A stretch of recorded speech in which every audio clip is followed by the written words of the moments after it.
哇！真係唔係一般嘅攰啊！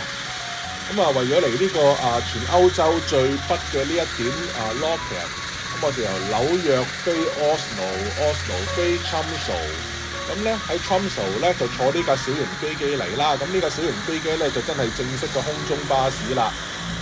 咁喺 Tromsø 起咗飛之後咧，咁又起飛降落，咁停咗2個站，第3個站咧先至嚟到呢個 Koningsberg。咁呢個 Koningsberg 咧就係全歐洲最北嘅小鎮啦。咁終於到啦。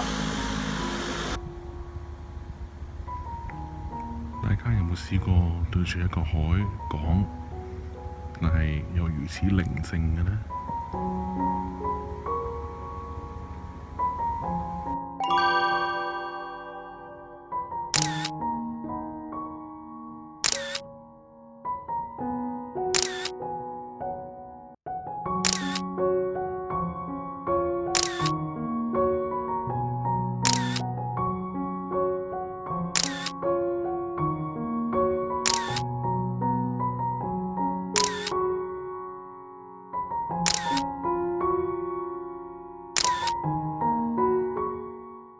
我咧而家呢一刻咧就係全歐洲大陸企喺最北嘅人啦。呢度就係歐洲北邊最北嘅歐洲大陸最北嘅國叫 Lockheed。咁咧呢一度咧就係歐洲最北嘅一個點啦。其實正確嚟講咧，就係你依家望到嗰度後邊嗰度咧，先至係最北嘅點嚟嘅。咁但係咧，因為嗰度係去唔到嘅，咁所以咧呢個位咧就被譽為係北洲最北嘅地方。咁咧後邊有個 centre 啦，咁跟住咧就呢度有個地球嘅嘢啦。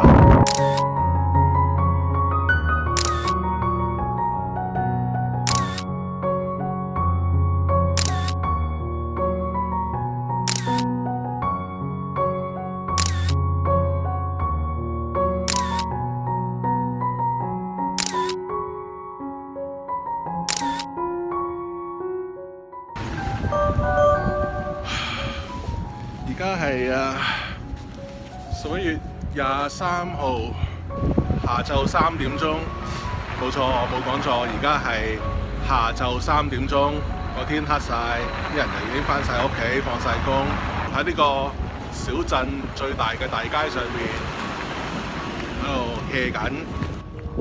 頭先就去完 Lockheed 啦，依家翻咗嚟，咁而家先至下晝3點鐘。咁但係咧，啲鋪頭都仲有啲開嘅，但係就頭先好多都已經2點，好多都係寫3點鐘閂門。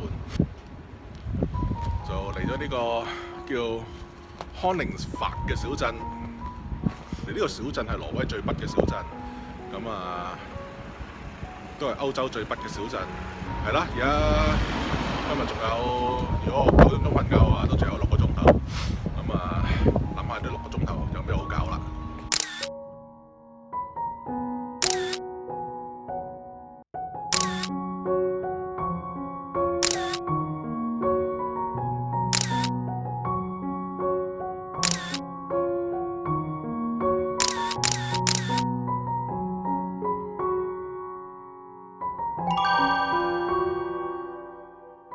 我仲喺呢個 Koningsberg 嘅地方，咁咧今晚7點鐘飛機飛去 Hammerfest， 如果飛得起嘅話，咁咧呢度咧係打緊風嘅。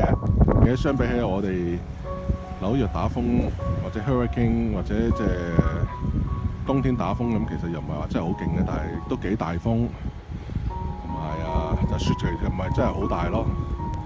因為琴日咧就去咗 Lockheed，咁其實我都未曾正式行過呢個 Koningsberg 嘅，咁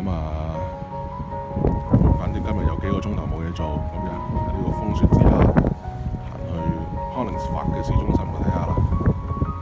呢個就係 Koningsberg 嘅口岸啦。咁我依家就發覺原來每一日咧都有一隻船係嚟呢度靠岸，中午嗰陣時咁咧就去 就幾架巴士車啲人去 Lockheed， 跟住去完 Lockheed 之後翻返嚟咧就即刻走㗎啦。咁所以咧係冇乜人會留喺 Koningsberg 度過夜嘅。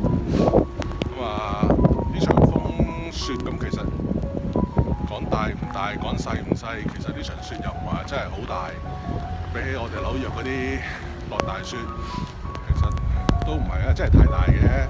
不過係有啲風咁樣嘅啫，其實就不過就睇下今晚嘅飛機飛唔飛到啦。咁啊，因為個飛機係啲飛機仔嚟嘅啫。咁啊，咁有兩個 option 嘅，咁就算飛唔到，其實都唔緊要。咁啊，酒店嗰個人咧就同我講過話，如果飛唔到嘅話咧，可以聽朝早有船去 Hammerfest。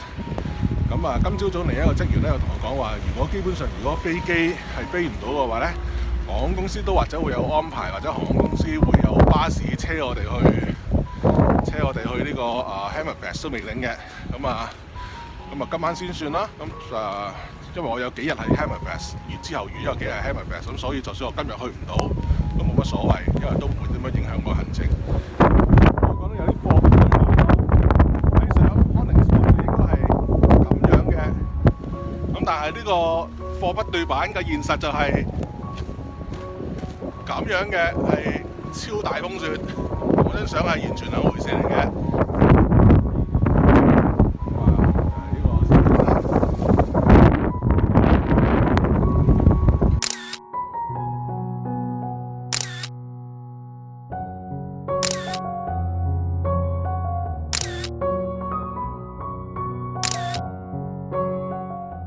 呢度咧就係我第一晚嚟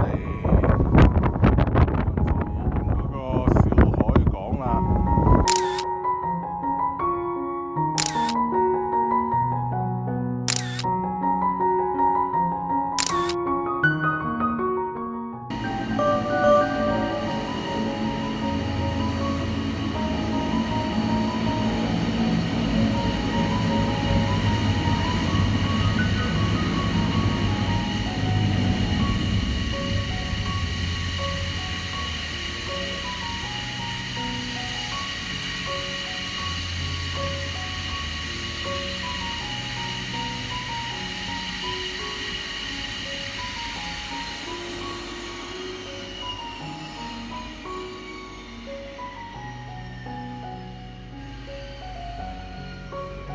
好，睇嚟我就係坐呢架飛機去 Hammerfest 啦。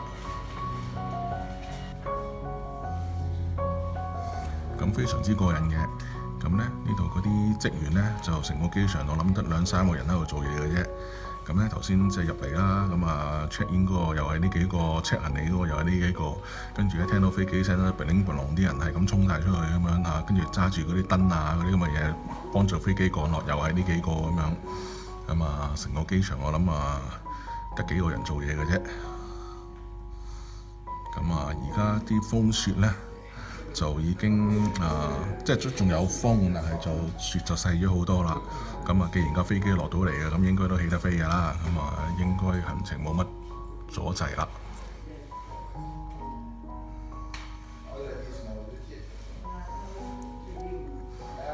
包住嗰個嘢做乜嘢咧？